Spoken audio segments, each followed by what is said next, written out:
দেখো দর্শক, হয়েছি জাপানি ম্যাটরাজ। ইয়া 10 থেকে 12 ঘন্টা একবারে জল খাবার। দেখো বন্ধুরা, ঘুমার কবিতর শুধু আইস কোয়ালিটিটা দেখিলাও, আর ফেদার ফেদার এখন দেখানো হবে না। তা বন্ধুরা দেখিলাও, আইস কোয়ালিটি দেখো আর ফেদার কোয়ালিটি দেখানো হবে না ভাই, বাঁধা আছে ইয়া।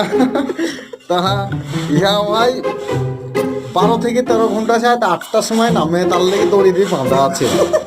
তা ঠিক আছে বন্ধুরা, আর একটা ইয়া জোড়াটা শর্ট করাছি। দেখেন দর্শক, ওই জোড়ার মাথা এটা চকটা একটু সফেদ আছে। তা এ একই রাজাল। তা উড়ার জন্যে রশিদি বেঁধে রেখে দিয়েছি দর্শক। তা এর আইস কোয়ালিটিটা দেখলেন, এই দেখেন আইস কোয়ালিটি, দেখেন আইস কোয়ালিটি। আর চোখের